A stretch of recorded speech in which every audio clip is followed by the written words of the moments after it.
it's me, and today I'm here with my February wrap-up.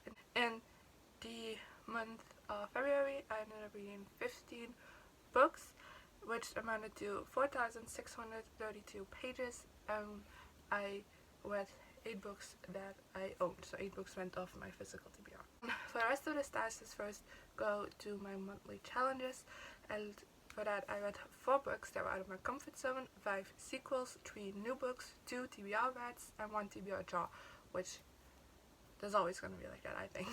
I read a lot of books out of my comfort zone, which ended up paying off, so yeah, I think I have to do that more often. Then for the star ratings, I have 0 1 stars, 1 2 star, 8 3 stars, 4 4 stars, and 2 5 stars, so it was a month of 3 stars. Yeah. For authors, I read 10 books by female authors and 5 books by male authors. And then for age range, I again read 10 young adults and 5 adult books. And then for genres, I kind of went all over the place, so it's a long list, so stay with me. I read 1 graphic novel, 1 horror book, 4 contemporaries, 1 mystery thriller, 1 poetry, 3 fantasy novels, 2 dystopian novels, 1 classic, and 1 historical fiction. So yeah, I read all over the place. In February, I participated in the Contemporaryathon, which I did a whole complete separate wrap-up for that, which I'll leave link down below, as well as in the end screen, so go check that out. And I won't be repeating those books, I'll just go list them really quick and give the star rating, but if you want to know actually my thoughts about them and what they're about, check out that video. Let's just get started, because I still have a lot of books to talk about. The first book I read in the month of February is Heartstopper Volume 3 by Alice Oseman. This is a graphic novel series about 2 boys who fall in love, basically. And yeah, it's very cute, very wholesome. It's just very much, I don't know, just like a contemporary love story. It's fun, it's cute, it's everything. It's 5 stars because it just this series is very simple, but yet still very effective, and it's very cute and romantic, and it's just everything. And I love these main characters with all my heart. And the romance is the cutest thing ever. And yeah. Then we've already arrived to the Contemporaryathon. So again, if you want to know all my in-depth thoughts about those books, the videos linked down below. But now I'll just quickly go over them. Horror Star by Grady Hendrix, which I gave 5 out of 5 stars. It Only Happens in the Movies by Holly Bourne, which I gave 4 out of 5 stars. By a Side by Casey West, which I gave 3 out of 5 stars. Checkblood by Nick Stone, which I also gave 4 out of 5 stars. And then My Sister the Serial Killer by Oyukan Braithwaite, which I gave 4 out of 5 stars. Then I read Lab Partners by Maura Montgomery, which is a galley I got from NetGalley, and I ended up giving this 2 stars. And then lastly, for the Contemporaryathon, I read Break Your Glass Slippers by Amanda Lovelace, which is not a galley from NetGalley, and I ended up giving 3 stars. So yeah, now we got all of that out of the way. I still have quite a lot of books to talk about. Most of these are 3 stars. The first book I read after the Contemporaryathon is Lady of the Lake by Andrzej Sapkowski, which is the 5th book in the Witcher series and also the last book for the main series. I started this in January, but I kind of got in a reading slump towards the end of January, beginning of February, and then the Contemporaryathon happened, and this is a fantasy, I couldn't have read it. But yeah, this series, oh god, the Witcher series, hard to explain, but basically it's about this guy named Gerald who is a witcher, which is kind of like a mutated human that gets hired to fight monsters. Basically, in this world right now, there's a world war going on between kind of the elves and all the rest. And in the midst of this war, there's kind of one important figure that is Siwi, who kind of is not really sure if she's dead or not, but she isn't, and Gerald is kind of taking care of her, and yeah, a lot happens. I'm so bad at explaining the series. I still have to get that down before I do my Witcher series review, but I'm currently in the middle of Season of Storms, and once I finish that, the series review will come, so it's definitely set for March. You're gonna get it. And I ended up giving this 3 out of 5 stars, which I'm kind of disappointed with, because the 4th book I gave 4 out of 5 stars. The only 4 out of 5 stars I gave. For the rest of this whole series is 3 out of 5 stars with me. And after I read the 4th book, I was like, oh my god, okay, things have switched. But no. This again was a 2 star. I didn't care for health of this book, because I mean the whole war story and stuff is interesting, but we just don't have any of our main characters involved in it, which just makes me not care anymore, because it's like, you introduce a new character just so we can take them into battle, so we can see how the war plays out. I'm just like, I'd rather have you just use one of the characters below to do that, so I care. But I didn't. I feel like only half of this book was spent with Cheryl, Siri, and Jennifer, like, you know, our main characters. So that was kind of disappointing to me. But for the rest, I think this was a great conclusion to the series. And yeah, I think some things were introduced to this that I thought were very interesting. And just the way these books are told is kind of brilliant. So I will give you that. The next book I read is Defy Me by Tahereh Mafi, which is the fourth book in the Shenemy series. And the series starts off with Juliet, who has this power where when she touches people, she basically electrocutes them and they die. And therefore she has been imprisoned until one day she gets a cellmate who she's able to touch. And stuff happens! Of course, this is the fourth book. No, fifth! Wow. Hi. This is the fifth book. I give this book 3 out of 5 stars. I've been putting this one off because I just haven't heard any good reviews about this. Everybody I know who read this didn't like it. So I was just like, oh, okay. And also that came from hardcore Shadowy fans, and I'm just like I enjoy this series, but like I'm not a hardcore fan. Like how am I gonna feel about this? And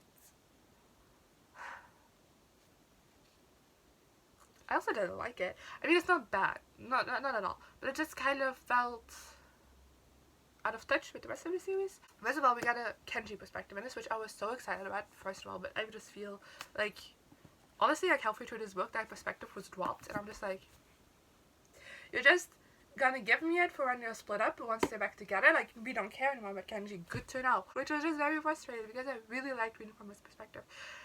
And there was also just things that kind of fell out of character, and I watched more reviews about this book, and this is kind of the thing that I see now, that I've seen reviews, like, people talk about this, like, that was the issue, is that the Shenemy series, the Tahereh Mafi writing in general is kind of known for being, like, very lush and descriptive, but, like, this book didn't really have that. It's very, like, matter of fact, and it just takes a while to have, like, things described, and you don't really feel, like, as immersed in the world as you were in previous books, because those descriptions just aren't there.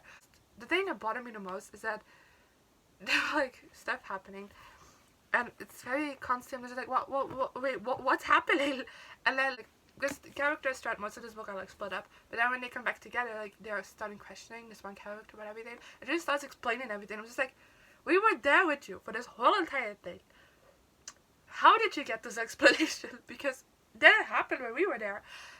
And it was very frustrating.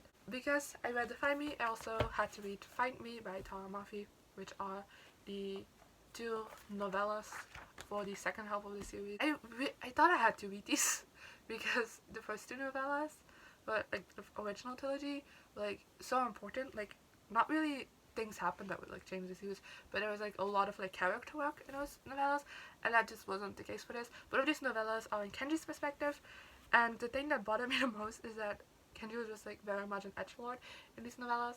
Like, he was very, like, down and sad, and at first I was like, that makes sense, you know? We know him as, like, the funny character, because that's just what he portrays outwards. Inside, he might be sad, I don't know. But then I read Defy Me, and his perspectives and that didn't have that, and I was like, then what was the point? Like, at least keep him consistent, you know? Like, if he's gonna be a broody edgelord, do that everywhere, not just in the novellas. And also, just both of these novellas were pointless. I gave it 3 out of 5 stars, because, I mean, they were fun, but, like, they were pointless, very pointless. The first one is just a retelling of the last couple of chapters of Restore Me, but from Kenji's perspective. And then I feel like the second novella is just gonna be the beginning of the next book, but then from Kenji's perspective. And that's so frustrating, because I first was reading it and I was like, oh my god, this is so exciting. I was like, oh my god, these things have genuine impact on the main plot of the series, which means it's all going to be rehashed in the next book, which means this is pointless again. And the next book I read is The Great Gatsby by F. Scott Fitzgerald. This book is about this guy who moves in next door to Gatsby, and Gatsby is kind of known for throwing, like, these elaborate parties. The character ends up going to these parties, getting to know Gatsby better. Turns out Gatsby knows, like, one of his friends, like, relatives, I don't really know, and basically has been thrown these bodies to get the attention of this girl. And it gives 3 out of 5 stars. Honestly, I should be grateful for me actually looking up things about this book, because otherwise this would have been a 2-star, because I just was bored out of my mouth throughout this entire novel. But like doing more research about it, I got more of like the intentions behind everything. It was like, okay, this is actually like well crafted. I just didn't care for it. I think my problem with this book was that the perspective, honestly, because I just felt so far at arm's length from everything. It's because the main character just narrating what's happening. He's like, this book is more about like, it's about Gatsby, truly, but because the main character is like so very much distance from Gatsby and like only hangs out with him like once a week or like something, it just, you don't really get to know much about him, and like everything just feels so like on arm's length. Now the next book I read this month is Havenfall by Sara, Holland, which I got a galley from Night Galley. This book is about, oh gosh, I've looked at the synopsis so I know what's spoiling. What is it? So this is urban fantasy kind of, and basically there's like different universes. I don't know how to explain, because it isn't really planets, it's kind of more like universes, and these universes are connected on Earth. On Earth there's like this one huge building, there's kind of like an inn, which is called Havenfall, and in Havenfall there's like all like these doors to like these different universes, and once a year they like summer, they have like a peace summit at Havenfall, and over the years a lot of these doors to these universes have closed and not open again, and then one has actually been closed by Havenfall because basically monsters live in that universe and they randomly like attacked the rest of the universes. So now it's just Earth and 2 other universes, and they have like a peace summit when all of a sudden the door to like that door that was closed by them, forcibly closed, breaks open and stuff happens. And our main character basically is like, her uncle wants this inn, and she goes there to work for the summer to one day hopefully be able to take over the inn when her uncle resigns. 3 out of 5 stars again. I wanted to love this book so much because the whole concept is very interesting to me, the worlds were very interesting to me, and I actually really liked the characters, and like the plot was also very interesting. But there's again like the issue of being like a little bit on arm's length. I didn't really feel like sucked into it. I don't really know how to explain it with this book because the main character was like the perfect perspective to follow, but I don't know, I didn't feel like gripped into it. I feel like this book could way more atmospheric and just make you like feel the magic of these worlds, but it wasn't really that. I feel like some bits were a bit predictable, but for the rest I thought this was a whole lot of fun, and I would still recommend this. I will read the sequel because it's a duology, and I probably will read the sequel when it comes out, but I'm not jumping for it, but like I will if I can. Then the next book I read in the month of February, which is the second to last book, and that's a reread, and it's Hollow City by Ransom Riggs. This was a 4-star, finally. Okay, Miss Peregrine's Home for Peculiar Children is the first book in this series, and that one is about Jacob, whose grandfather has been telling him like all these stories about peculiar children on this island in his house, like time of the war. And when he was a kid, Jacob believed all of this, but then later he just realized, oh, this is just my grandfather dealing with the trauma of the war. Until one day he gets a call from his grandfather, which basically is like, oh my god, I need help, I'm in a very dangerous situation. So Jacob rushes over to his grandfather's, and his grandfather was attacked by what Jacob thinks are monsters, while the police think they were just like stray dogs. Grandfather passed away, and then, well, dealing with his grandfather's death, and he goes through like his grandfather's stuff, and he finds out more about this orphanage where his grandfather resigned during the war, that the grandfather claimed was like this house for peculiar children. And Jacob manages to convince his father to go to this island and just find this house to kind of just like make Jacob go a little bit, learn more about his grandfather, and just become more at peace with his death. And turns out this house for peculiar children was actually real. It wasn't just his grandfather dealing with trauma. Obviously, it's fantasy. And yeah, sometimes stuff happens, and this book happens, and I'm rereading the series because I want to. No, I read Map of Days. I was like, I think I love this more than the rest of the series, but I give all of the rest of the books 5 stars, and I just kind of want to go back to reassure my love for these books, and we're here. 4 out of 5 stars. a part of me wants to give this 5 stars because I love these characters so much, I love this world so much, and this book does a lot of like world explaining more, not really expanding, but we just like learn more about this world. And also like a lot of character development. This is very character and world focused, and that makes me be like, oh my god, I love it so much. But realistically it's a 4 star because I feel like the plot doesn't really do much for this book. Like this book doesn't do much for like the overall plot of the series because the characters is like mainly on the run from everything, and yes, everything is high stakes and like action packed. That's just because they're being hunted by monsters while at the same time trying to survive the Second World War. So obviously that's gonna be high stakes, but I just feel like until like the last maybe like 100 pages, maybe less, not really a lot happens in this book. Yeah, forwards the plot, and therefore it's a 4 star.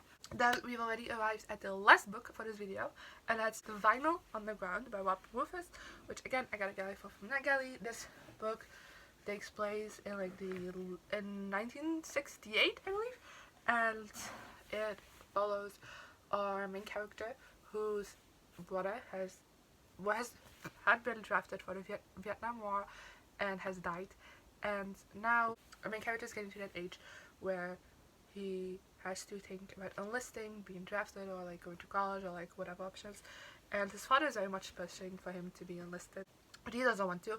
And at the same time, he like a new girl comes to school who is Japanese, like half Japanese, and she's kind of giving a struggle because people don't know the difference between Japanese and Vietnamese.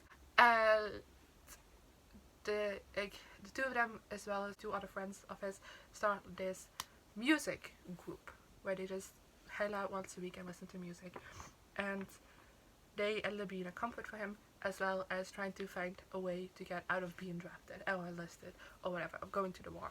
3 out of 5 stars. Again, I told you there was a lot of 3 out of 5 stars in this book. I think this book is very much it's me, not you problem, because I think there were some valuable things said in this, and I think it would be a great read for someone else, but I just personally didn't really like it. My main problem, which I think probably more people could have, that I just felt like some characters didn't really have a resolution, and I just wanted a little bit more. I think this is one of those few books I could have profited from like a couple of months in the future kind of epilogue, because I needed something more. And for the rest, I didn't really like the way certain plot directions went. There were some things like introduced. I was like, oh my god, continue on this with this because it's so much more interesting. But then they didn't do that. They did with something else. And I don't know. I felt like this. And then also, what's my about? I felt a bit detached from the characters. I didn't really care about any of the characters. I don't really know why, because they were well written. But I just felt a little bit like detached from the characters. Just whatever things would happen to them, I was just like, those were all the books I read in the month of February. This might be a little bit shorter than the whole episodes because most of these were 3 stars, and I don't really know a lot to say about 3 stars. I hate 3 stars because you can't really talk about 3 stars. You're just like, meh. It's the most annoying rating of all. I also like a bunch of books I read this month. I didn't even talk about it in this wrap-up.